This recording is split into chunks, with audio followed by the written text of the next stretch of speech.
Bom dia a todos.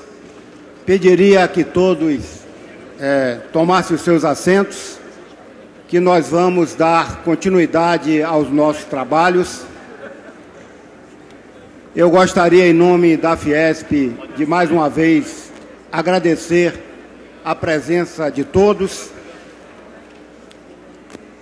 e dizer que nós temos um problema de tempo, estamos um pouco atrasados, vamos ter que recuperar esses tempos e por isso eu pediria que todos os palestrantes e participantes dessa mesa pudessem participar e fazer sua apresentação da forma mais breve possível. Eu vou passar a palavra agora ao outro coordenador, obrigado, Mr. Pradip Monga, para fazer o seu pronunciamento e dar as boas-vindas a todos. Excellencies, esteemed guests, ladies and gentlemen, good morning. My name is Pradip Monga. I am the Director of Energy and Climate Change at United Nations Industrial Development Organization.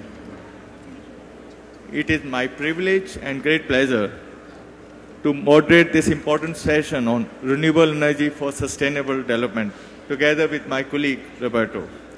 Thank you very much for joining us at this joint event, together with our Brazilian partners, Federation of Industries, Rio de Janeiro, and São Paulo, at this beautiful venue. Our morning session, our leaders and keynote speakers have given the context for sessions whole day long. But in particular to this session, let me start with a quote from our Secretary General, United Nations. Energy is the golden thread that connects economic growth, social equity, and sustainable environment that allows the world to thrive and lead us to the future that we want. And that is the motto of Rio Plus 20. It is quite evident that sustainable development is not possible without sustainable energy. And when we look at people, around 1.4 billion people having no access to electricity, and 3 billion people still have dependence on traditional biomass. Doubling of share of renewable energy in global energy mix being one of the three objectives of achieving sustainable energy for all by 2030. Today's event on renewable energy for sustainable development constitutes a key forum of exchange of ideas, dialogue, and also finding ways and solutions to reach this target. Energy from renewable energy sources like wind, hydro, solar, biomass, and geothermal is inexhaustible and clean. However, renewable energy currently constitutes only 15% of global energy mix, even though costs of technologies are rapidly falling and it is getting increased almost everywhere in the world. Some of the latest trends, let me quickly go through. In 2001, despite economic downturn, investments in clean renewable technologies almost increased to $260 billion. Electricity from wind, solar, waves, and biomass drew almost $187 billion last year as compared to $157 billion from natural gas, oil, and coal. Some scenarios, which I'm sure some panelists from Global Energy Assessment, from International Energy Agency will mention in their presentation, that renewables will contribute much more to overall energy mix if by 2050, provided we make it right. We make it right on policy side, institution side, and capacity building side. However, it is also very clear, although renewable energy markets are moving very fast. At the country level, Sweden, Brazil, for instance, have over 50% of the energy mix from renewables. Denmark gets almost 20% of wind power. Bangladesh, over 500,000 solar home systems have been installed in the last 3 years, but still a lot yet to be done. There's a lot of barriers, and those barriers in form of financing, capacity building, policies, and of course, institutional barriers are required to really make renewable energy markets move all over the world. Ladies and gentlemen, let me also mention here very clearly that renewable energy agenda is not moving equally in all countries. In some countries in Africa, it has not moved at all, while some other countries it is moving very fast. Brazil, China, India are very good examples. Also, sub-technologies like solar technologies and biomass technologies, biofuels especially, are moving very fast, but not other technologies. What can be done to have a level play field? And I'm sure experts present around this table will mention some of these challenges in their presentations. Let me conclude here by these words that we must look at the ways and means to enhance share of renewable energy beyond doubling itself by 2030. But to what extent renewable energy can contribute this challenge of sustainable energy fall? Can it really help universal access by 2030? These are some of the pertinent questions countries are asking, people are asking. And I'm quite sure esteemed panelists present around this table will really throw light on some of these issues. Ladies and gentlemen, with these words of introduction, now it's my time to tell you a little about structure of this launch and introduce our distinguished panelists. Over this event, we'll have 8 eminent panelists. Given the time constraints but we have, I'll request them to restrict their presentation between 8 to 10 minutes because that will be very helpful, except of course with Mr. Zimmerman, who would like to present on Brazilian energy metrics. He would like to take up to 15 minutes, but other panelists, I'll request them to conclude within 10 minutes. And of course, given the time constraints, again, we'll go for question of answers at the end of the whole presentations. With these words, let me introduce our first panelist today, Mr. Marcio Zimmerman. He is Executive Secretary and, of course, working in the field of Ministry of Energy and Mines for Brazil.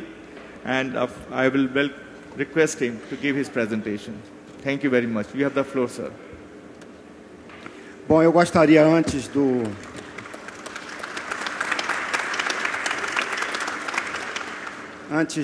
ministro Márcio Zimmerman, eu gostaria de registrar a presença do senhor Paulo Franklin, chefe de Energias Renováveis da Agência Internacional de Energia, que estará substituindo neste painel o Felipe Benoit, diretor de Tecnologias e Políticas Sustentáveis da Agência Internacional.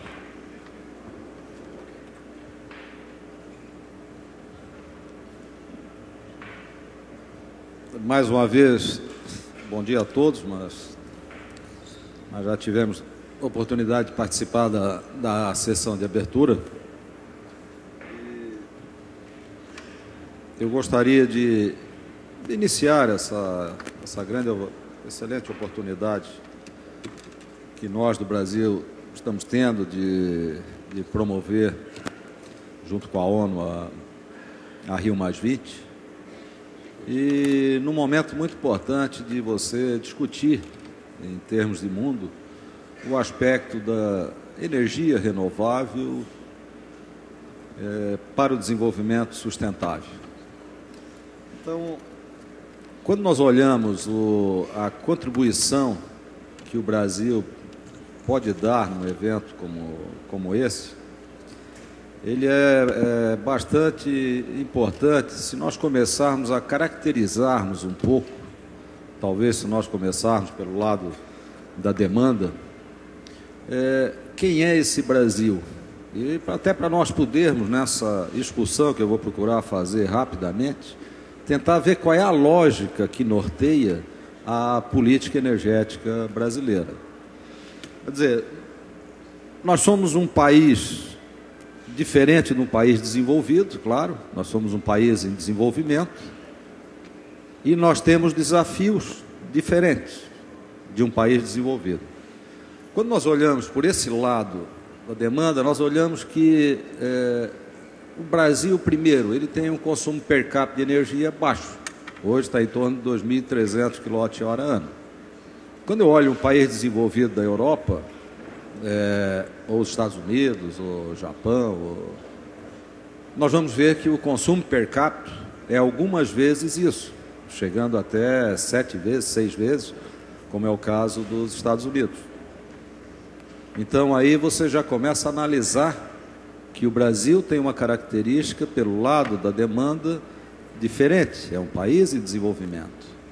É um país que tem uma demanda natural de aumentar a oferta de energia, que nós vamos ver na sequência, porque a partir do momento que políticas públicas bem-sucedidas vêm trazendo um processo de inclusão, de migração de classe social, você começa a ter, por isso que o Brasil defende tanto o desenvolvimento sustentável, como não apenas o lado ambiental, mas fortemente o lado social e, lógico, o econômico. Quando nós vimos isso, você imagina que vão dizer, não, país tropical ou subtropical, parte subtropical, ele consome pouco mesmo energia. Não é assim. Hoje nós temos a África do Sul com o dobro do Brasil de consumo per capita. Isso eu sempre cito, porque é muito importante você se situar. Quando você vai fazer a política energética do país, você tem que olhar o que é que você vai atender. Quando você olha o que você vai atender, aí você vê que você tem um país com dimensões continentais, um país rico em recursos naturais, mas um país com distorções econômicas, sociais e regionais. E que precisa vencer essa barreira, crescer, e ainda não contente com esses desafios, a política brasileira energética hoje, ela assume um papel muito forte, que eu li ainda há pouco, aquela frase do discurso da presidente Dilma, quando assumiu, que ele pretende fazer isso e continuar com a matriz energética renovável, uma matriz elétrica renovável e energética, incluindo combustíveis líquidos, renovável, limpa e renovável. E isso não fica só no discurso. Na verdade, eu me lembro que, então, acho que o Tomasquim acompanhou na época a ministra Dilma, a Copenhague, e lá os compromissos que ela assumiu, chefiando a delegação brasileira, quando eles voltaram para o Brasil, o governo, na época do presidente Lula, foi a única nação que assumiu compromissos voluntários em Copenhague e incluiu na lei, foi aprovado no Congresso brasileiro, todo um processo de como você controlaria essa parte de emissões. E assumir um compromisso, um país que tem emissões, num patamar de energia em torno de, sei lá, de 19%, 20%, da parte de energia, de gases de efeito estufa, enquanto o mundo, você está trabalhando com, já foi dito aqui, com percentuais 3, 4 vezes maiores do que isso. Mas mesmo assim, o Brasil assumiu esse compromisso e está mantendo, está conseguindo caminhar nessa direção. É claro que quando nós olhamos isso, nós temos um fator que é importante. Nós temos recursos naturais importantes, nós temos políticas definidas importantes, principalmente para que nós consigamos efetivamente desenvolver o Brasil, mas desenvolver de forma sustentável, naquele sentido amplo da palavra. Quando nós olhamos esse país, ainda há pouco foi falado o aspecto de preço da energia. Também é outra característica, quando você olha a política energética brasileira, um dos pontos que aparece muito claro é o fato de você ajustou na última mudança de modelo, que foi em 2004, colocando como priorização a parte de modicidade tarifária. E modicidade tarifária que vem ao longo do tempo se obtendo com sistemas de leilões e, ao mesmo tempo, um trabalho que vem agora, uma outra fase, que é você, naquilo que foi levantado aqui, reduzir os encargos ou todo aquele papel que aparece na conta de energia do Brasil de políticas sociais e políticas de correção de distorções econômicas regionais que saiam dessa para não ser um fator inibidor de desenvolvimento. Mas quando nós falamos nessa característica, nós temos que lembrar o seguinte: se em 15 anos, de 1900 até hoje, nós tivemos que implantar 117 mil megawatts de capacidade instalada. É a capacidade instalada hoje do Brasil. Se nós olharmos nos próximos 15 anos, para nós chegarmos a um consumo per capita próximo ao da África do Sul, que não é em torno de uns 4.700, nós vamos ter que investir em eficiência energética, nós vamos ter que investir em fontes de geração, em linhas de transmissão e sistemas de distribuição. Então, é um setor que tem uma característica de ter uma intensividade de capital bastante forte, e aí, quando você olha disso, eu não posso fazer uma política energética igual ao país desenvolvido. Um país desenvolvido, ele olha para suas fontes. Eu tenho 40% de geração a carvão, eu tenho tantos por cento a gás, mas eu não tenho pressão do desafio de crescer a demanda. Eu tenho um país equilibrado socialmente, economicamente, e que o mercado de energia, ou a capacidade instalada, provavelmente está parada nos últimos 10, 15, 20 anos, justamente porque são países equilibrados. O desafio é outro. O desafio é como eu vou migrar para uma matriz menos agressiva ao meio ambiente, como eu vou baixar essa intensidade, esse consumo elevado per capita. Eu tenho que ter políticas públicas fortes em eficiência energética, aproveitar o lado que essa sociedade tem do conhecimento, essa sociedade tem do know-how, e desenvolver formas maiores de eficiência energética e, de preferência, que ajudem o resto do mundo nesse grande desafio. Mas, por outro lado, nós jamais poderemos impedir o direito das nações de se desenvolverem econômica e socialmente. Isso, nenhum país tem o direito de exigir isso. Nenhum país tem o direito de querer condenar ao subdesenvolvimento eterno países. Quando nós vamos para esse lado da oferta, nós vemos que é natural que o Brasil opte por uma matriz renovável. Afinal, nós temos um potencial hidrelétrico, nós exploramos somente 33% ou 32%. É só lembrar que a maioria dos países desenvolveram primeiro o seu potencial hidrelétrico. Foi assim na Europa, nos Estados Unidos e outros países. E o Brasil tem muito a desenvolver, e vai desenvolver. A política, a fonte nossa prioritária nessa política energética é a hidroeletricidade. A hidroeletricidade ajudou a levar a energia elétrica para todos com um grande sistema de transmissão. Um país com dimensões continentais, um país com diversidade hidrológica entre bacias. Essa otimização já é um dos maiores exemplos de eficiência energética que nós temos no mundo. Quem é que não sabe, quando você analisa que um país que tem regimes de chuvas diferentes, que essa otimização eu chego a ganhar, em termos energéticos, cerca de 20%, isso é eficiência energética. Muitas vezes comentam, não, o Brasil tem 100 e poucos mil quilômetros de linha de transmissão, acima de 230 kV. Você sabe qual é a perda? Outro dia me fizeram uma pergunta no evento lá no Rio Centro, falando em... Não, mas as perdas do sistema de transmissão... O nosso sistema de transmissão trabalha com perdas de 3,8% a 4,2%. E com isso nós interligamos o Brasil de norte a sul, distâncias de 4 a 5 mil quilômetros de distância, e com um sistema altamente eficiente. E trabalhando um sistema hidrotérmico, eólico e tal, e nós conseguimos então uma busca dessa eficiência. Quando nós olhamos as outras fontes, a hidroeletricidade carro-chefe, mas tem que ter preço. A eólica tem entrado de uma forma...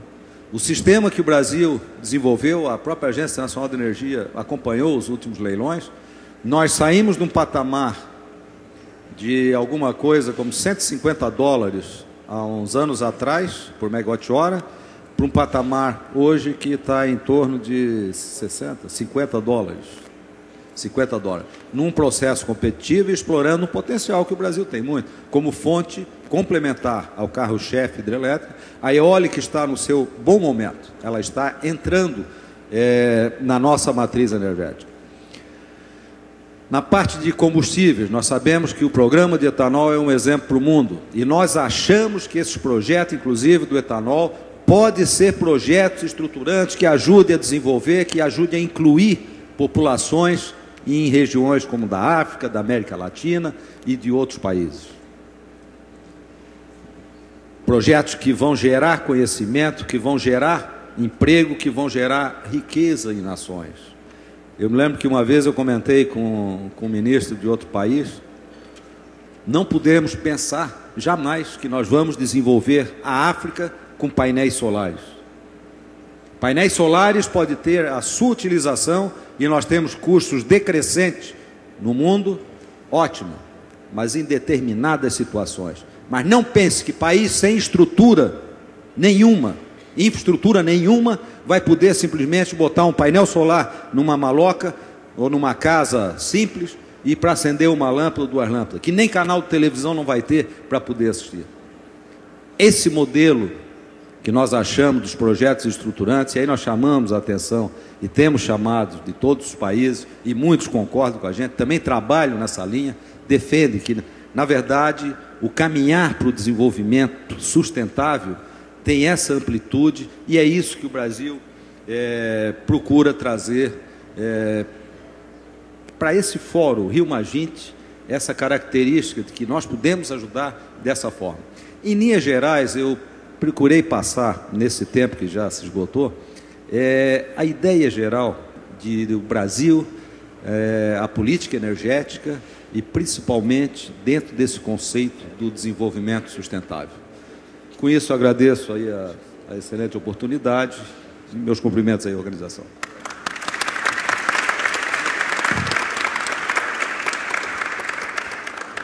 Thank you very much for describing very aptly challenges being faced by Brazilian energy sector and what are the solutions and ideas being propagated by the government to reduce energy intensity and promote renewable energy.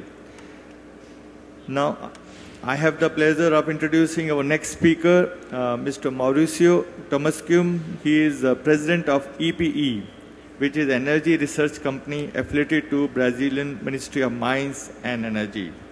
He is a professor at the Federal University of Rio de Janeiro and has a doctorate in economics and is published widely both in Brazil and internationally.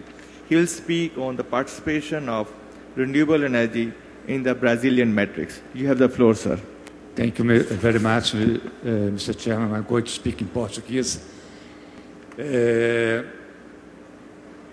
Alguns dos dados que eu vou colocar aqui, eu sinto que a apresentação está para lá, talvez os senhores tenham que virar para aquele lado, infelizmente.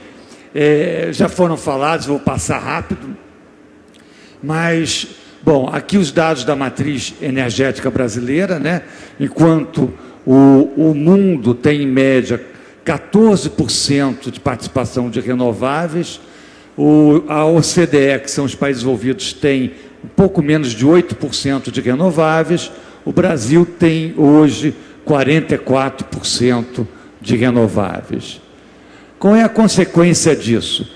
A consequência disso é que, apesar do Brasil ser a sexta maior economia do mundo, o seu setor energético é responsável apenas por 1,2% das emissões de gases do efeito estufa no mundo. Um outro indicador interessante, que é um indicador, eu diria, de eficiência ambiental, é quanto você emite para produzir $1 de produto. Então, para produzir $1 de produto no Brasil, $1 de PIB no Brasil, você emite metade do que o mundo em termos de emissões de gás de efeito estufa. Se nós pegarmos o BRICS, o Brasil é o país que, para produzir $1 de produto, tem menor emissão. Se você mais ou menos A Rússia, para produzir $1 de produto, emite 6 vezes mais que o Brasil gases de efeito estufa. Outro dado interessante é a evolução ao longo do tempo desse coeficiente.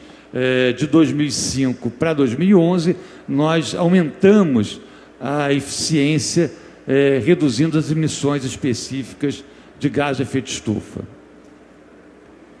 Outro dado interessante é o dado de emissão per capita de gás de efeito estufa devido ao consumo e à produção de energia. Se nós considerarmos que cada habitante desse planeta tem direitos iguais de uso do planeta, esse é um bom indicador de igualdade. O que nós vemos?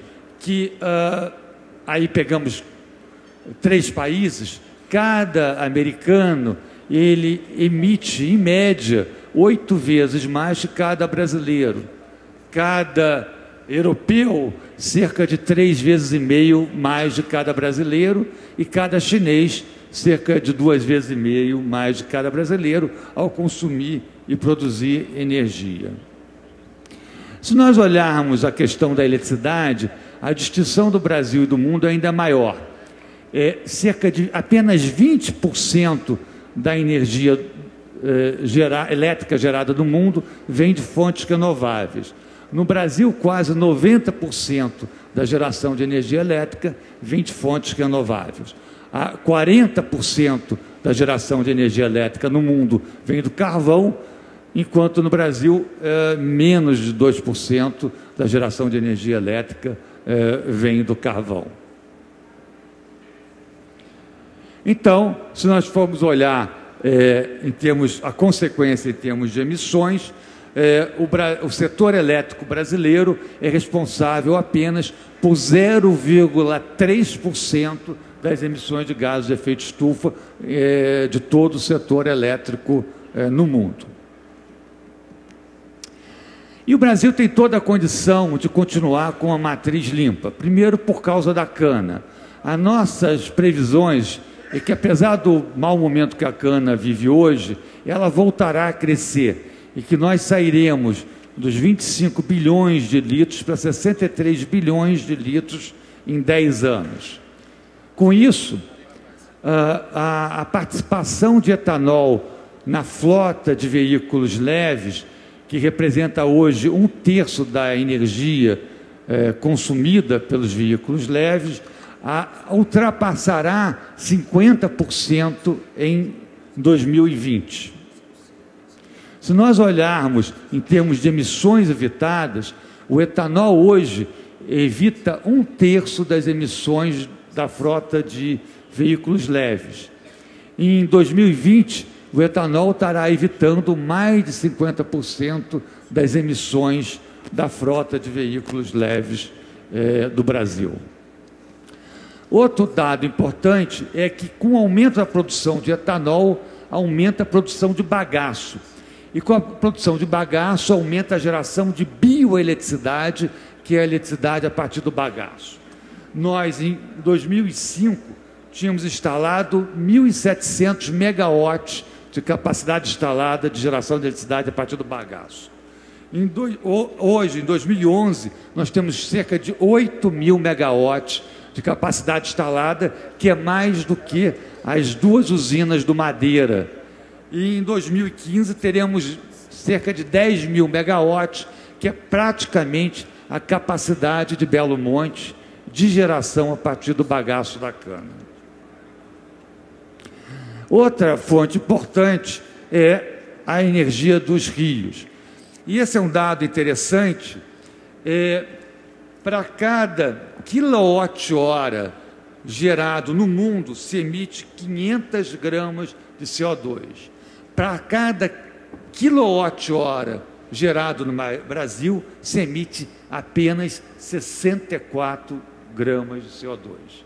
E em 2020, nós continuaremos com esse mesmo nível. Mas para isso, é claro que nós temos que usar o nosso potencial hidrelétrico. O Brasil tem o 3º maior potencial hidrelétrico do mundo, depois da China e da Rússia, e utilizou apenas 1/3 desse potencial. Nós fomos olhar o que já foi dito antes, os países desenvolvidos usaram grande parte do seu potencial hidrelétrico. Estados Unidos, 60%, Noruega, 61%, Japão, 64%, Alemanha, 83%, França, 100% do seu potencial.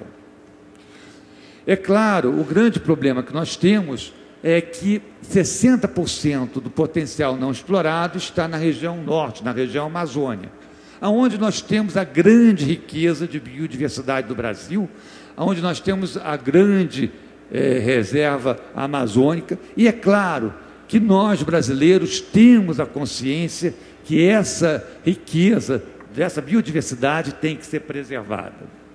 Porém, eu tenho certeza que não são objetivos excludentes preservar a riqueza de biodiversidade da Amazônia e aproveitar essa fronteira de recurso natural que é a hidroeletricidade. E aí nós temos dois modelos para explorar a hidroeletricidade. O primeiro, para as áreas já antropizadas na Amazônia. Lá a energia tem que ser um vetor de desenvolvimento. E outro, para as áreas não antropizadas, que nós temos que ter aí um modelo de preservação. Para as áreas antropizadas, são elas iguais às de Belo Monte. Essa é uma foto da área de Belo Monte. 60% da área de Belo Monte é já antropizada, ocupada por grandes fazendas. Isso é as populações que vivem atualmente em condições extremamente precárias, 5 mil famílias que vivem em favelas e que vão ser removidas. E elas vão receber casas ou recursos financeiros para escolher uma casa em outro local. Essas são as escolas atuais e aí as escolas que estão sendo construídas. E aqui é um outro exemplo, um exemplo em geral, na fronteira com a Bolívia. Essa é a nova cidade que foi construída, Nova Mutum, com as casas, e isso eram as casas antes e as casas depois que as populações ganharam. Por quê? Porque a hidrelétrica nesses locais tem que ser um vetor de desenvolvimento, mais do que uma fábrica de energia elétrica, tem que ser um vetor de desenvolvimento regional para levar condições dignas às populações que vivam naquelas regiões. Em áreas não antropizadas, o desafio é antropizar o menos possível, e aí tem um outro modelo, que são das usinas plataformas, que vai ser explicado mais tarde, eu acho que pelo cardeal, e eu não vou me deter nesse ponto, porque eu tenho que passar um pouquinho, o tempo voa. E aqui, então, a nossa expansão nos próximos 10 anos será centrado na hidrelétrica, mas com esse modelo de desenvolvimento sustentável. Outra fonte fundamental é o vento. O Brasil tem um potencial de 143 mil megawatts, que equivale, para se ter uma ideia, a 10 Itaipus. E uma grande riqueza são os reservatórios das hidrelétricas. Quando o vento é uma fonte intermitente, quando não está ventando, quando está ventando, você acumula água nos reservatórios, e quando não está ventando, você usa aquela água estocada nos reservatórios para gerar energia elétrica. Ou seja, a hidroeletricidade e a energia eólica são fontes complementares. O Brasil, como já foi dito, tem uma expansão enorme. Nós temos hoje instalado 1.300 megawatts. Em 2014, pelo que já foi leiloado, nós teremos 6 vezes mais do que isso. Vamos estar com 7 mil megawatts, a um preço que, graças ao leilão, é 1/3 do que o início do programa. Rapidamente, para terminar, então, a conclusão é que o Brasil pode continuar sendo um exemplo para o mundo, crescer mantendo a matriz renovável. Nós temos hoje 83% de capacidade na área elétrica de fontes renováveis. Vamos continuar com isso nos próximos 10 anos, com uma queda relativa da hidroeletricidade, que vai crescer em termos absolutos, mas em termos relativos vai cair, e com as alternativas que duplicam a participação. É isso, muito obrigado.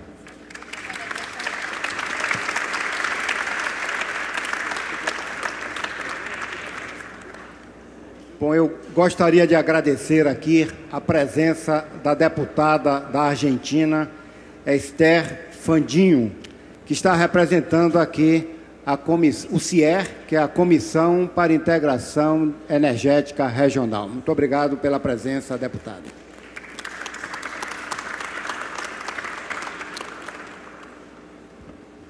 Thank you very much for giving a very good overview of renewable energy sector within Brazilian energy matrix.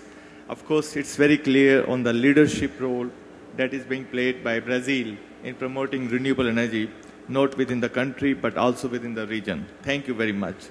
Now, I have the great pleasure to introduce our next speaker, Ms. Thelma Crook. She is the current co-chair of IPC Task Force Bureau on National Greenhouse Gas Inventories, one of the Brazil's most active experts in the field of international negotiations on climate change. She is a researcher with the National Institute for Space Research, as well as being a former Secretary of Climate Change and Environmental Quality of the Environmental Ministry. She'll be speaking on Brazilian example of green energy. You have the floor. Yeah, thank you. Bom dia a todos. Good morning to all. Bom, eu vou me beneficiar da palestra que o Tomás Kim fez, até porque seria bastante repetitiva. Eu vou me concentrar em alguns pontos diferentes. Bom, eu não vou estar aqui somente com o meu chapéu de IPCC, até porque daí eu teria que ficar estritamente dentro da constatação científica do IPCC, mas vou também colocar um pouquinho do meu chapéu como representante do Brasil nas negociações da Convenção Quadro das Nações Unidas sobre Mudança do Clima e também como pesquisadora. Bom, então, eu vou pegar alguns pontos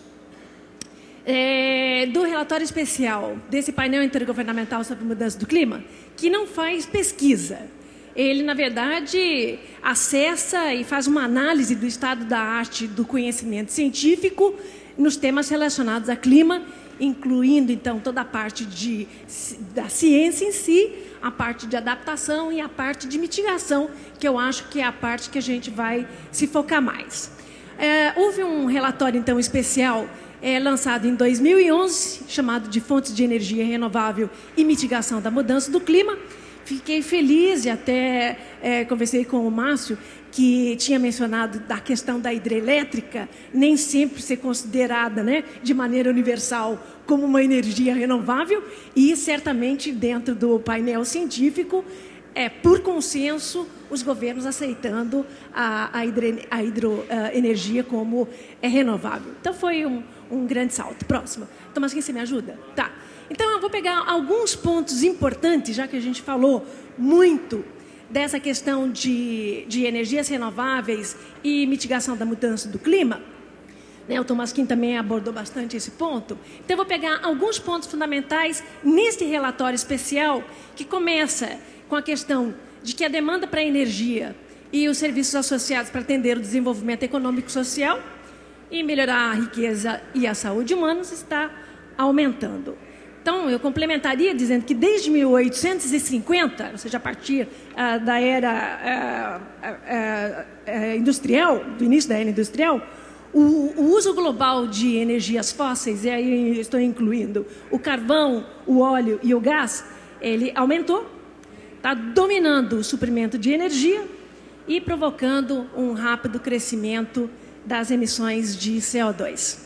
Bom, não só CO2, mas você teria aí também outros gases de efeito estufa, mas hoje se entende que a contribuição dos fósseis seria da ordem de aproximadamente 67% das emissões globais, sendo 17% relacionados à parte de mudança de uso da terra e florestas, incluindo não só a parte do desmatamento, mas também decomposição de matéria orgânica, queimadas em áreas de turfa. E teríamos aí uns 14% relacionados também à emissão de metano, praticamente por causa de gado e associados também a práticas agrícolas. Bom, o próximo ponto é que os gases de efeito estufa resultantes da provisão de serviços de energia contribuíram significativamente para o aumento histórico das concentrações de gases de efeito estufa na atmosfera. Um dado muito importante que esse último relatório de levantamento de avaliação do IPCC teve foi o que está ali, que constata que a maior parte do aumento observado na temperatura média global desde meados do século XX, né, muito provavelmente é maior do que 90% de probabilidade, devido ao aumento observado na concentração de gases de efeito estufa de natureza antrópica. Essa é a parte mais fundamental, que o último relatório de avaliação está cada vez mais associando o aumento da concentração de gases de efeito estufa a emissões de natureza, então, humana. No terceiro ponto, próximo, os dados recentes confirmam que o consumo de combustíveis fósseis é responsável pela maior parte das emissões globais de gases de efeito estufa de natureza antrópica.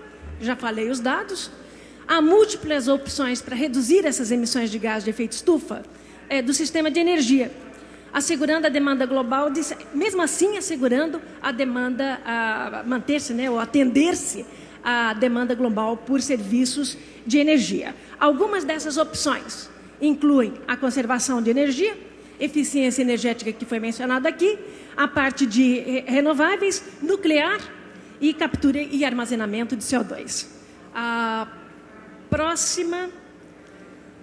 Bom, aí eu vou parar um pouquinho e vou pedir só, então, a gentileza do nosso moderador de me permitir mudar um pouquinho a linha e falar que em 2010, um dos acordos de Cancún, durante a 16ª Conferência das Partes das Nações Unidas sobre Mudança do Clima, houve um reconhecimento de todos os países de que havia necessidade de profundos cortes nas emissões globais de gases de efeito estufa, e isso acompanhando o conhecimento científico, conforme o IPCC relata em outros relatórios também, com vistas a reduzir as emissões globais, de forma a manter o aumento médio de temperatura global abaixo de 2 graus centígrados acima dos níveis observados na fase pré-industrial. Esses 2 graus centígrados colocam um enorme desafio para todos os países, particularmente para os países em desenvolvimento, como o Márcio estava falando, essa questão dos países em desenvolvimento, e particularmente dos menos desenvolvidos, que têm outras prioridades. Eles têm a prioridade de redução ou erradicação da pobreza, o seu próprio desenvolvimento sustentável, e, de certa forma, isso terá que contar, então, com uma participação de transferência de tecnologia, desenvolvimento de novas tecnologias que permitam com que esses países também possam contribuir. Não é? Esses 2 graus centígrados, eu vou tentar ser bem sintética, esses 2 graus centígrados, para o Brasil e para muitos países do mundo, eles foram acordados tendo em vista os impactos projetados nos diferentes cenários de estabilização da concentração de gases de efeito estufa na atmosfera. Ou seja, dentro dos 2 graus centígrados, estando abaixo disso, que levaria a uma estabilização da ordem de 450 partes por milhão na atmosfera de gases de efeito estufa, isso, pela constatação científica, Thomas Kim, não levaria a impactos significativos na provisão de água para manter a nossa energia hidrelétrica, não teria grandes impactos na geração de energia eólica, tá? Ou seja, são esses alguns dos pontos, né? E também não traria mudanças significativas para a geração de energia por biomassa. Então, por isso, os países estão buscando exatamente esses 2 graus centígrados para entender que, então, estaríamos aí não trazendo tanto impacto, particularmente, no caso do Brasil, para as nossas fontes de energia renováveis, considerando a eólica, a hidrelétrica e a de biomassa como prioritárias. Para finalizar,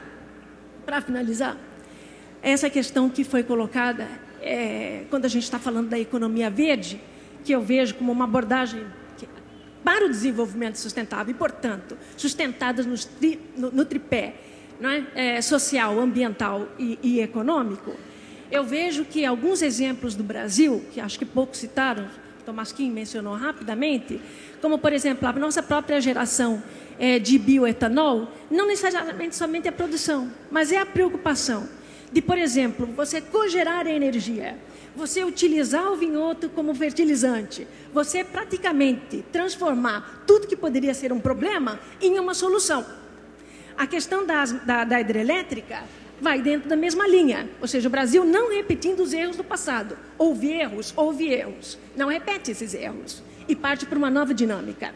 Então, eu acho que essa seria a mensagem de ter um olhar, né, que não se espelha no passado, mas é um olhar que faz uso da maior, de toda essa capacidade de pesquisa, de toda essa capacidade de inovação, de toda essa criatividade que nós já vimos alguns exemplos hoje de manhã. Então, com isso, eu lamento que o tempo seja curto, mas espero ter dado uma nova dinâmica também para as apresentações e não repetir o que já foi dito. Muito obrigada.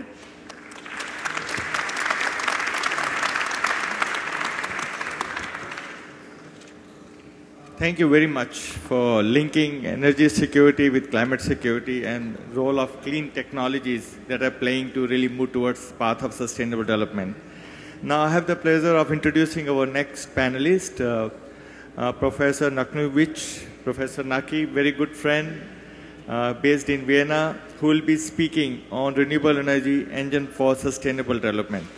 Professor Naki is the Professor of Energy Economics at the Vienna University of Technology, Deputy Director of IASA, International Institute for Applied System Analysis, and of course, Director of Global Energy Assessment Report, which is getting released today in the evening at Rio Center. So, Professor Naki, floor is yours. Thank you. Good morning. It's a real pleasure to be here, in particular in this wonderful cathedral room with 7 billion people symbolically looking at us, how we are shaping our common energy future. Well, I've been asked to talk about renewables as an engine for sustainable development, and that's a topic that I gladly take on because I really believe that renewables are prerequisite for economic development and for resolving many of the planetary challenges. Water, food is not possible without energy, without clean energy, and renewables have a great role to play there. And also, we have to do it within the planetary boundaries. So energy transformation is an important part of that transition. Let me start with the Sustainable Energy for All goals for 2030 that have been mentioned this morning. The foremost is the universal access to modern energy by everybody by 2030. That means including 3 billion people who cook with solid fuels today. They need to have access to modern fuels. And half that many people who do not have access to electricity. And on top of it, we would also need energy for modern energy for productive services. So this is a huge, huge challenge, but also a huge opportunity. And I don't think that this is just a moral prerogative. In fact, I think this is a huge economic opportunity. And this is why it needs to be realized, because it's almost half of the global population that is being excluded today. The second goal is to improve the rate of efficiency improvement, and I know that there have been quite a lot of talk of how really to define that. Let me put it plainly. By 2030, we have to save about 40% or avoid 40% of energy demand through efficiency and conservation. That translates roughly to doubling the rate of energy intensity improvement. And the third goal that we are talking about today, but it's related to the other two, is to double the share of renewables from 15% to about 30% by 2030. I'm arguing that these are aspirational goals, but they're achievable, and that's what I want to show in my presentation. Let me just start briefly by showing you that we do have enough renewable energy potentials to fuel the world in the coming decades and in the coming centuries. And this is consistent with the findings of IPCC that Thelma was talking about. Today, the largest renewable energy source is biomass, and this is where Brazil, with ethanol programs and other programs, is making a huge way forward. I think many of you might be aware that the cost of ethanol have been declining at 30% per doubling of the capacity, and that's possible in all of the tropical regions. So expanding biomass in a sustainable way also means expanding energy trade worldwide, because that's where the cost will be the lowest and competitive as in as in Brazil. The other energy sources, hydro, are also very huge, but you have heard before that in many countries we are close to exploiting the potential. So Brazil and other countries offer a huge opportunity. But last but certainly not least, solar and wind are enormous, and almost any imaginable energy demand can be fulfilled by that. Just to give you an example, we need 500 exajoules globally today, and you can see that the potentials are in thousands and thousands of exajoules. Nevertheless, wind is today almost competitive, and the cost of wind have been also declining about 30% per doubling. The same thing with photovoltaics, but photovoltaics are still far from being competitive. So opportunities are huge here. I would also like to say that I think the major barrier, and I think we've been asked to say a few words about the barrier, are systemic, and I want to address that. The fact that renewables are intermittent, the fact that we need new infrastructure, so including renewables in the energy system. So let me just show you an example of Europe as a picture. This is energy density. How much energy you need in Europe per square meter. And all of the pixels that are colored blue and gray are the areas where the solar insolation and wind availability exceeds what we need per unit area. So only the orange and yellow areas are there where we need huge infrastructures and large-scale systems. Everything else can be done even on-site. For Europe, that translates to 30% of the energy. And for many other countries that have significantly lower energy density and significantly lower population, that means close to 100%. But now for that we need new systems. We need so-called smart systems. But that's not enough. For the large metropolitan systems, think of cities like Sao Paulo, Shanghai, we will need also new infrastructures if we are going to do it in a renewable way. This is a vision. And I think at least a part of it needs to be realized. Just to see, we are looking at Asia. On the left, you have Gobi Desert with lots of solar power plants, photovoltaics. And then the red lines are what one could call the super grid that needs to connect to the smart grid, so completely new infrastructure to supply Shanghai, Korea, Japan. Think how much easier the tragedy of Fukushima would have been if we had such an integrated system. And for the renewables, it's a must. And it's one of the largest challenges, I think, that we have. Let me just show you briefly how the current energy system looks like in the world. As you're aware, it's not like in Brazil or my country where I live, Austria. We also have lots of renewables. It's 80% fossil. So the challenge is huge. We need a revolution. If you look at oil, gas, and coal, they supply 80%. Now let me show you a scenario that we have developed for the Global Energy Assessment that fulfills all of the 3 goals of Ban Ki-moon, or Secretary General. Complete access by 2030, doubling the rate of energy efficiency improvements, and increasing the share of renewables to more than 30%, as you can see here. The gray area, 40% of the energy has been avoided, and there is a huge role of renewables, as you see.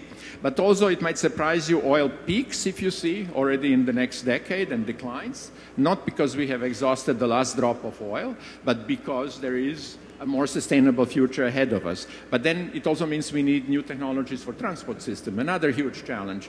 Now, the blue area, natural gas, is relatively large.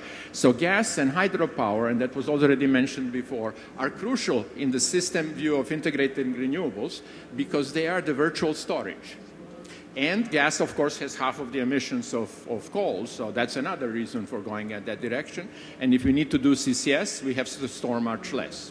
Now, let me show you another example in the same scenario, Sub-Saharan Africa, where we, as I said, we have designed the future in such a way that universal access is achieved. There, the renewables will play more than 50% role. So it's a huge opportunity. But again, we will need the investments for that. And let me show you just another example. This is an exemplary scenario that we have developed in the German government's Council on Global Change. This is a 100% thought experiment, 100% renewables by 2050, because that's a German goal. Can one do it in the world? Well, we conclude that technically it's possible, but of course economics I keep out for a second. I think we'll need decades to get the economics right, but it is important to know that technically that's also conceivable. Now, let me come to the close, because I promised to keep to my 10 minutes. Let me show you perhaps what I think we all worry about. how are we going to finance this energy revolution? This is the biggest worry we have. I will not show you all of the details, not to take too much time. Let me just show you what we talked about. Efficiency, renewables, and access, okay? And the bottom is the total. So on the left, you have total energy R&D in the world, about 50 billion, only 50 billion. That needs to be ramped up radically. About 2/3 is from public sources, the rest is private. And note that only one goes to access. I mean, this is almost shameful if one looks at it. Then the middle, next column to the right shows early market formation, that I would say the early phase of diffusion, of deployment of technology when one improves the technology and makes it market ready, like, for example, ethanol in Brazil 20 years ago. There you can see access is also lacking, but total investments are about 150 billion in this early market deployment, quite a lot already going to renewables. And then the next column is what are we investing today in the energy? And it's about 1,250 billion, 1.2 trillion. Worldwide is the total energy investment, quite a lot going to renewables. That was a big change over the last few years. And then you can see only 9 to access, and that's really worrisome. And even efficiency needs to be beefed up. And on the right are the investments of the scenario I have shown you that fulfills the objectives of the Secretary General. You can see that we have to increase efficiency and renewable investments, but most of all, we have to increase the access investments to about 40 billion. That's consistent with the IAEA findings as well. And it's interesting that it's a robust number. It's a large number, but easily financeable. And let me also mention that I think also IEA results concur with that. The difference between what we need and what we invest today is about 500 billion. And 500 billion is, by coincidence, what we spend on energy subsidies that, to a large extent, are blocking the transformation. So if we can get the market incentives and the government policies right to redirect the subsidies in the other direction, then I think we are almost halfway home. So from that point of view, I think this is why I'm saying it's challenging, but it's certainly doable. Let me conclude then my brief talk by showing you the title page of Global Energy Assessment. I'm absolutely delighted that we are concluding that and we'll be able to launch it tonight. 500 authors have worked for and reviewers for 6 years. It's very authoritative. It's very similar to IPCC, and I would dare to say modeled after IPCC because of the great IPCC success. So let me just conclude by showing you it is this evening in Hall P3.1. Over at Rio Centro at 7:50. Thank you very much.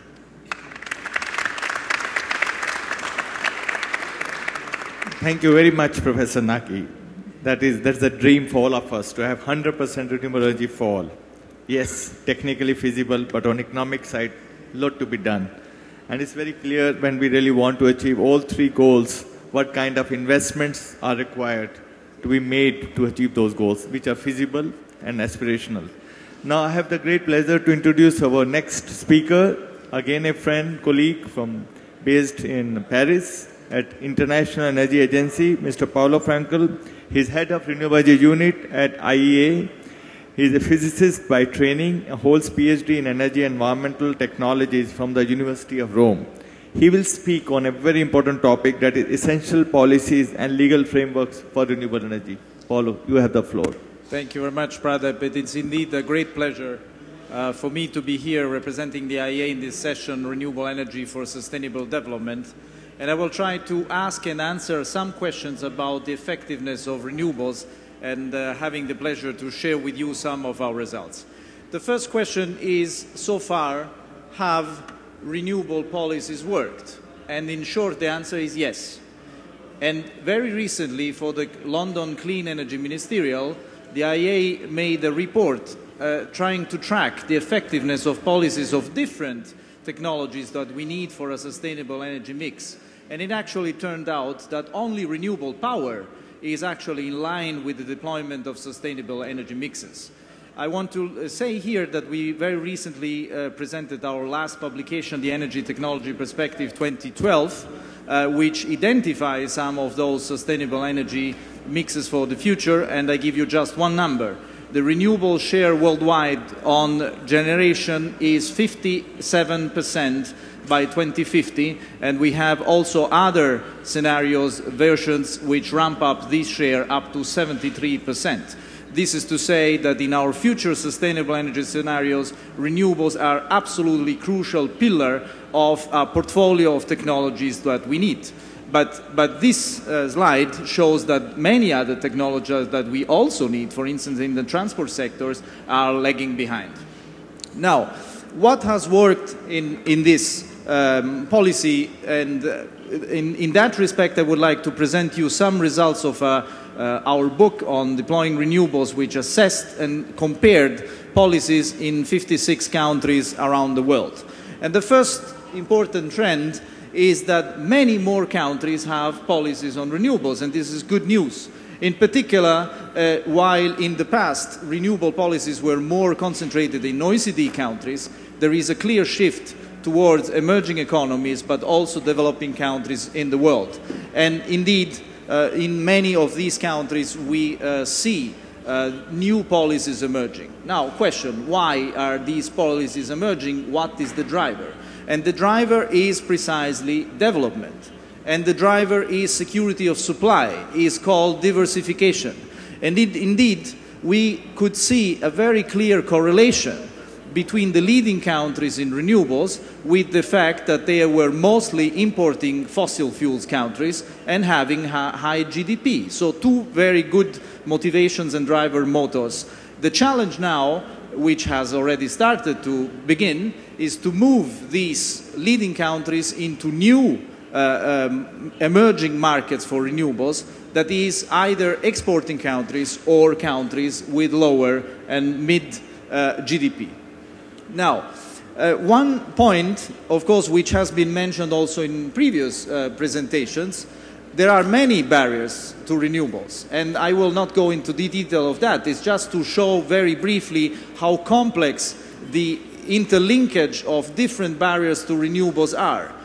One very important concept, we tend to speak about renewables as if they were a homogeneous group of technologies. They are not. There are a portfolio of very different technologies at very different level of technology and market maturity that need different instruments to deploy and have different barriers, and this is the challenge. The economic barrier is just one. No later than yesterday, I was in a phone conference and I heard the very same mantra, well, you know, renewables increase the price of energy. And I had to answer, this is not always the case. In some cases, renewables are cost effective already today. And I had also to remember that, of course, the level playing field on the market today is not existing. We don't have an appropriate carbon price at world level and not even at regional level. We don't internalize in energy prices other environmental externalities, and I could continue in doing so. And this is why renewable policies and also economic incentives are justified in this transitional phase to accompany a large set of renewables towards competitiveness. Now, the status today is that, of course, we all know hydro, some biomass technology, geothermal are already competitive now, and I need to repeat this in the OECD, in European countries every day, because the whole hotspot attention is just on solar PV and on wind, but this is not characterizing the rest of the world. Now, even other technologies, and even PV, it has been mentioning, the cost of PV have been falling dramatically and will continue to do so in the next months and years. So what policies and what kind of incentives we do? Please do not look at the details but follow the colors here. What we have measured are the impact, the relative impact of policies according to what has been done, the additional generation in renewable energy with respect to the distance to the target. What is the target? The target for us are the WEO, the World Energy Outlook 450 scenario projections for 2030. Now, with this, you can see in green, most of the most effective policies and incentives have been feed-in tariffs or feed-in premium. Why? Because they have given investors the necessary certainty and long-term payments that were very secure. Other instruments have been performing less, but if you see the dots, which are the most recent points, it shows that also tradable green certificate and also new emerging policies like tenders, and the case of Brazil is the master in that field, are emerging in this field. Now, what I show here is just the example for wind. I should also show other examples, but we cannot do that for sake of time. I would like to stress also the black bar in the right. There are countries where wind is fully competitive. This is the case of New Zealand. Now, Brazil is not there because these are still pre-2011 auction data. Otherwise, also Brazil would be showing up as a fully competitive solution. Now, if you combine this impact assessment into indicator with a measure of cost efficiency, you can see interesting things. And once again, this is a complicated slide, but please follow the colors. The colors are all the leading countries have shown very predictable policy schemes and an overall good policy framework addressing non-economic barrier, ensuring good access to the grid, ensuring good access to capital, and so on. Other instruments in red, like tradable green certificate countries like my country, Italy, or the United Kingdom, have shown good results, but at a higher cost. And why? Because these systems are intrinsically less secure from a banking perspective, and then the obvious result is that when you go to the bank and you want to borrow money, the bank will ask for a higher risk premium interest, and then we have the not trivial understanding that a more market mechanism turns out to be actually more expensive than a feed-in tariff.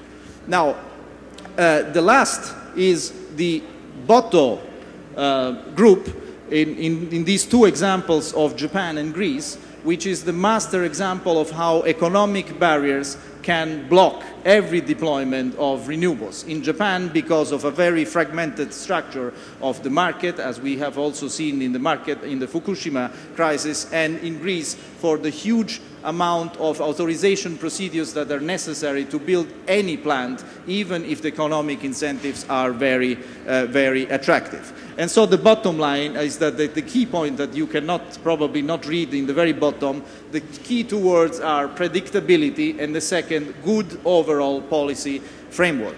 I will skip that. And now, following this, we have identified 5 main policy principles for best practice. First, give predictability. Whatever economic incentive system you want to use, you can use a set. It has to be predictable. It has to give a very clear policy signal to investors that this is the way where government wants to go, and make sure that renewables are fully integrated in your overall energy strategy. We have seen Naki's numbers on the potential of renewables. This makes no sense. Renewables make sense where there is demand, and where they have to produce when there is demand. Second, don't look at one single technology, even if it's the cheapest. Look at portfolios. Portfolios are more secure and are more also cost efficient. Third, whatever incentives you have, you need to adapt them in a dynamic way according to the fall of the cost. The perfect example is PV, the cost of which have been falling dramatically, and in some countries the policies have not followed, coming to what we call a PV bubble, which is a huge cost on the bill of consumers, and these are something that need to be avoided. Fourth, look at non-economic barriers like public acceptance or access to credit and to the grid very seriously, because this cannot be just solved with money. These need to be solved with policy leadership and with a good overall policies. And fifth, tackle a system integration. Naki said it very clearly. The most important barrier in many countries today is the system integration. Not in Brazil, but in other OECD countries, this is calling now for a real market reform. And I think this is the next frontier of this challenge, to have a market design which can combine the advantages of market competition on the short term with the long-term objectives of society and policy. This, I would say, is the overall challenge for policy in the coming years. I would like to close here for sake of time, but let me mention 2 things. I think we know, we have enough experience of what needs to be done in renewable policies, and we know what errors to avoid. We need to act together, and as far as this is concerned, I'm very happy to say that the IEA is stands ready to share its knowledge, and it's expanding its collaboration with other non-OECD countries, and I'm very grateful to the Brazilian government for signing the joint program of work with us. Thank you, because I think this is the way to go all together to achieve our targets on renewables. Thank you very much.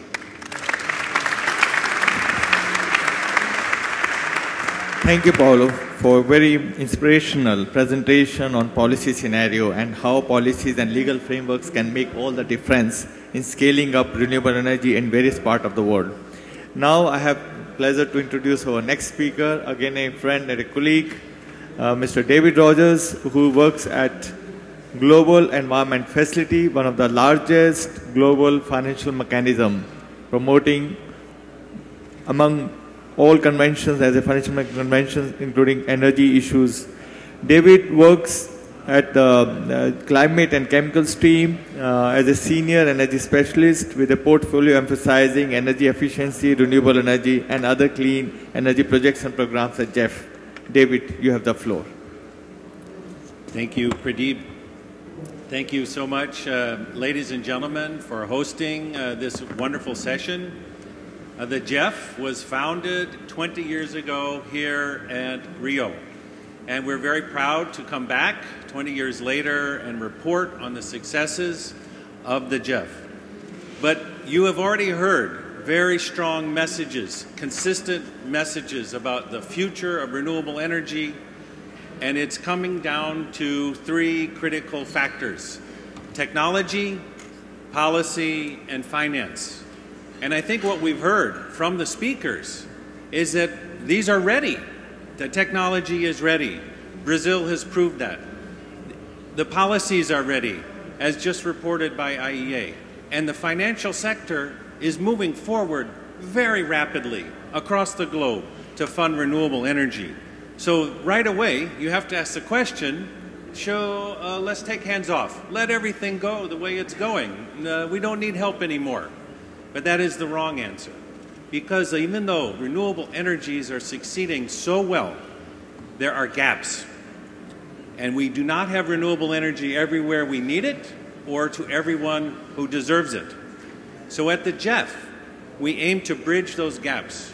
We want to bring renewable energy to the small island states. We want to bring it to the least developed countries. We want to ensure renewable energy for productive uses by small and medium enterprises.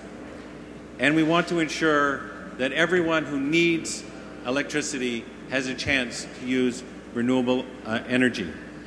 But the public funds, even though the GEF is the largest single public funder for climate mitigation, spending more than $10 billion over the last 20 years, we do not have enough public funds to support the renewable energy challenge. Therefore, we must engage the private sector in public-private partnerships, as has been discussed here. And in order to do that, we must reform our way of working. We must do better. We must work faster. So what do we need to do? The GEF will support countries that want to implement durable, predictable policy frameworks to support renewable energy. We will present fast and flexible financial mechanisms to allow the private sector to work with us and allow the public sector to work at the speed of business. We will ensure measurement, reporting, and validation and safeguards so that we can be confident that our investments are delivering the results. And so I'm very pleased today to announce that GEF has 2 new public-private partnerships that will be delivering more than $500 million of investments for renewable power.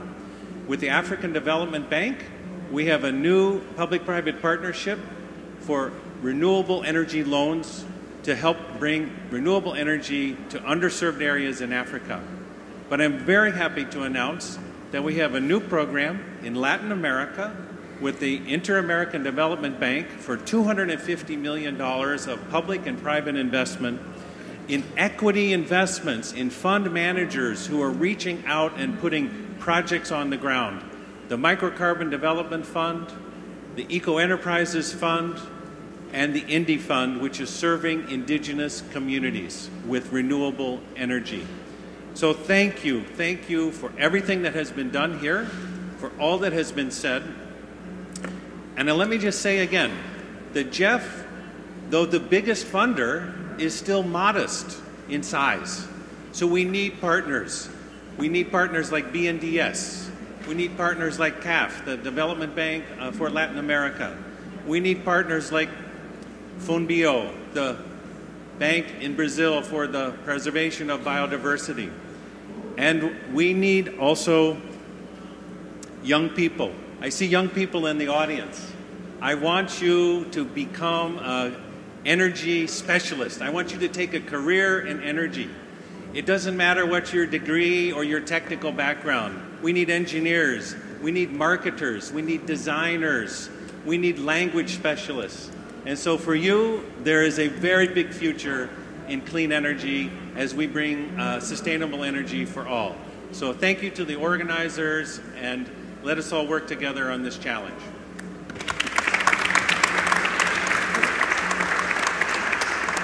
Thank you very much, David, for reporting on progress and contributions made by Global Environment Facility, which was set up here in Rio in 1992. It's amazing how this journey of 20 years, Jeff has contributed to promote renewable energy agenda all over the world. Thank you very much. And of course, you're referring to young people present here who are our ambassadors and our future present here in Rio Plus 20. And I'm sure they will really convey this message to large masses of people around the world on promoting clean energy, renewable energy for our sustainable future. Now I have our final speaker who will be really speaking on lessons learned from successful sustainable electricity project. Ms. Martine Provost, she is working with GSDP, Global Sustainable Development Partnership, which was created in 1992 Rio Summit and is a non-profit international organization composed of world's leading electricity company looking to promote sustainable energy development through renewable energy. You have the floor. Thank you.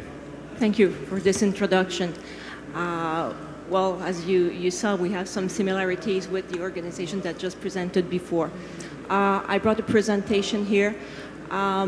First, I will say a few words to introduce ourselves because we're not well known. We were best known under the name of E8, formerly E8. You can change slide. Okay, thank you. So we were as well created in the wake of the Rio Summit in 1992, and as the world's leading electricity utilities decided to pull together to share their unique expertise with developing countries to achieve sustainable development. At that time we were 7, and now we're 13, and we can count on the very, very active support of ELETROBRAS in Brazil here. So ELETROBRAS is a member since last year, and now they are very involved in this organization. So I will not present something which is specific to Brazil, but this is an important contribution to Brazil as well, to share the expertise in the field of electricity, since Brazil is well ahead in this field. So we are a not-for-profit organization, and at that time, it was a long-term commitment that has been reaffirmed in Rio Plus 20 here, because we made some commitments. I won't talk about it right now because it would be too long, but we committed to do more and to do better in the years to come, because sustainable energy for all is not a one-year objective. Our activities to date, well, by the end of 2012, we would have touched 60 developing countries by capacity building workshops, because it is important to work on people, not just on projects. We implemented over the last 20 years small-size renewable energy projects in grid-connected and off-grid sectors. We also have a scholarships program. And in our capacity building workshop, we have what we call the Financing Sustainable Electrification Dialogue, where in a kind of bottom-up initiative. We pulled together ministries from finance, energy, regulators, the private sector, and the practitioners. So, well, this kind of bottom-up initiative, when I was in Durban, was described by many stakeholders as desperately needed. So this is what we do in the sector.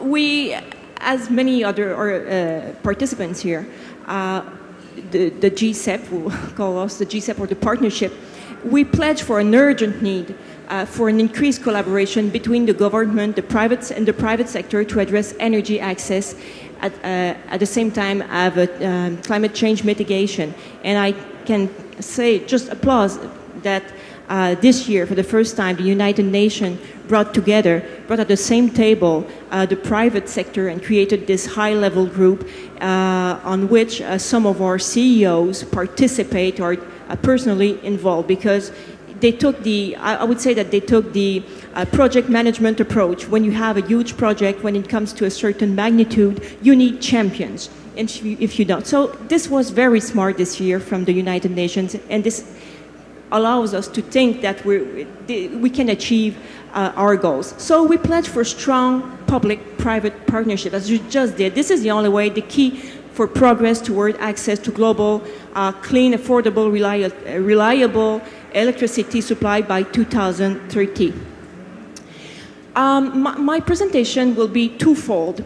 I will bring you underground because we are practitioners. So we learned by doing. So this is, well, we move forward on the learning curve, and I want to share with you today what we learned over these 20 years. And, well, you know, lessons learned have no value if we cannot share them. So this is what I want to do with you today. And I will present you as well recommendations that we presented with the UN Energy. So I will present first the case of a successful project, but I took this project because it was a successful one, but keep in mind that it could be applied, all those lessons learned can be applied to any other renewable energy project. So this is not specific to this project, but we just issued the lessons learned a couple of months ago.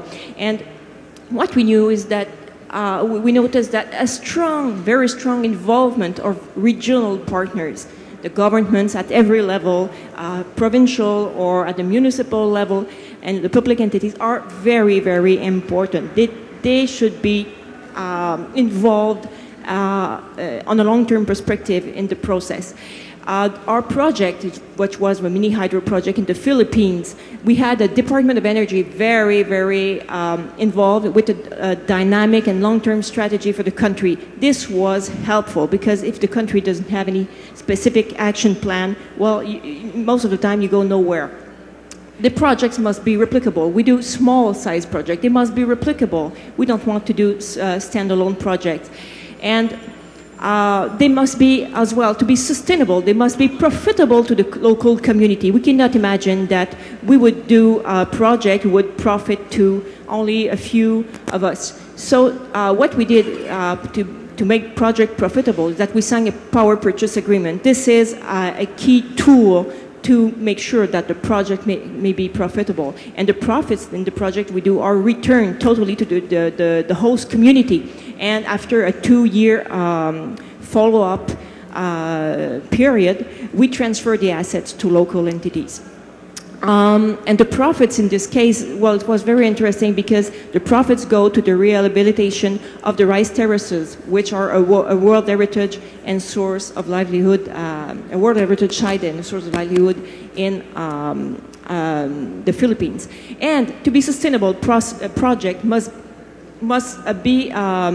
address cross-cutting issues as reducing poverty, improving quality of life, and increasing standards of living. So what we learned as well is that the good knowledge of the project environment is essential, and we may ensure the involvement of local partners with proper assignment and sharing of tasks and responsibilities. This is very important to have them involved in tasks, so it creates a beneficial sense of ownership. And we should also have agreements that limitate liabilities, including financial liabilities, so we make the things very clear at the very beginning. The developers of the project must be ready to tailor the contract's terms and condition in order to attract smaller local contractors. This is very important to build a local working capacity, local entrepreneurship, which most of the time have limited financial resources. And the most efficient training, another thing that we learned, is that the most efficient training for the local operators takes place after the startup of the project.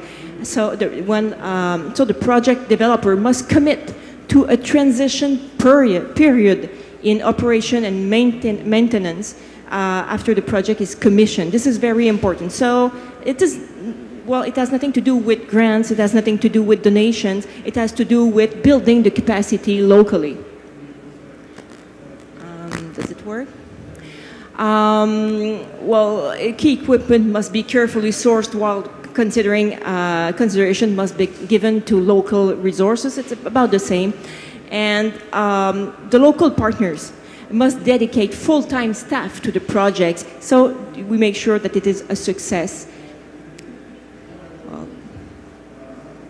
And another lesson learned, that the operation should never start before we have obtained all the permits, because sometimes the institutional framework is so weak that surprises can occur and we cannot enforce the power purchase contract.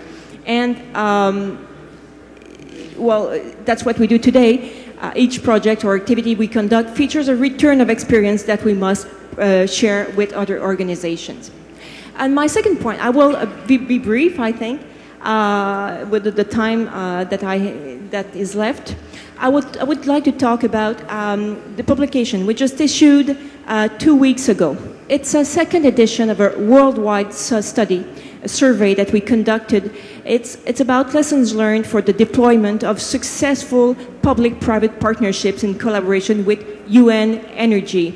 And we had the honor to have this document signed, and it's forward by Mr. Humanidade, who presented this document as an extremely useful contribution to the global sustainable energy dialogue.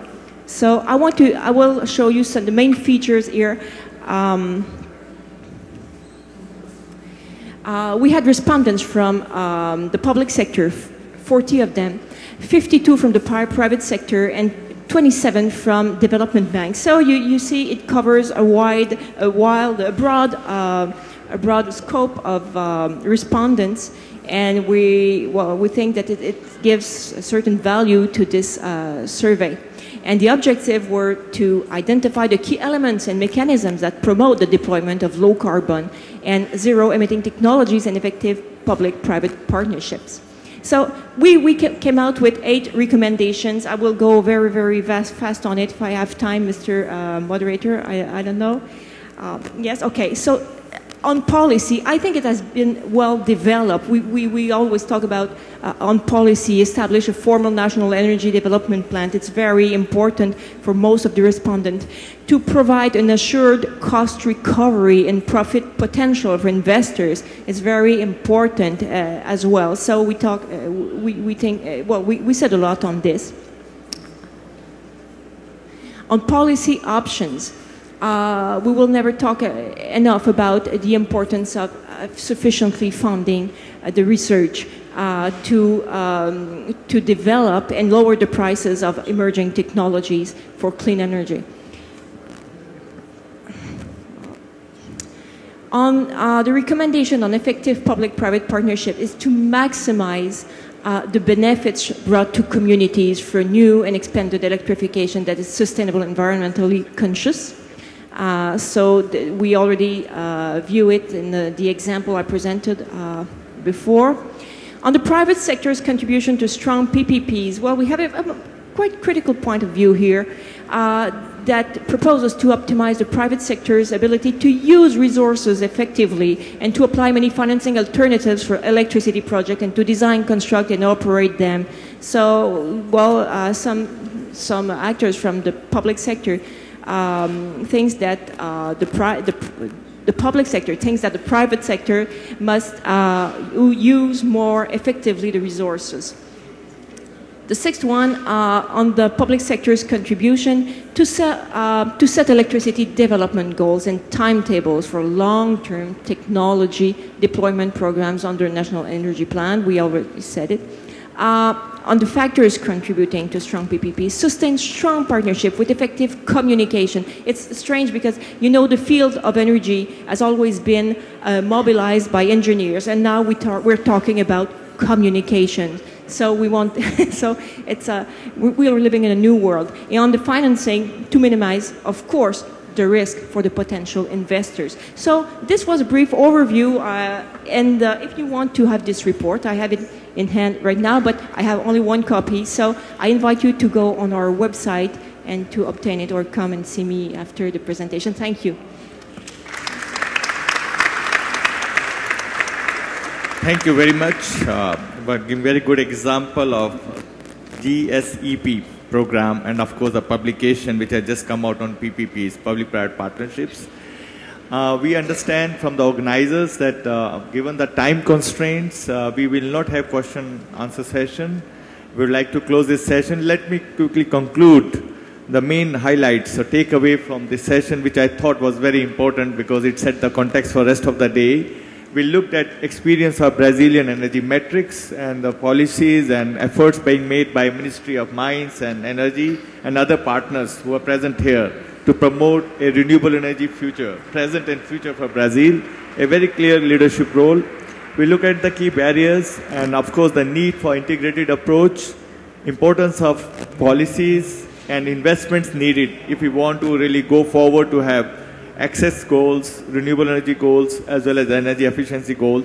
And of course, very important role being played by global mechanism like GEF, Global Environment Facility, and other partners present around this table. With these words, I would like to thank all the panelists for bearing with us on the time constraints and giving excellent presentation. Could I request all the audience present here to give a round of applause for all the panelists, please?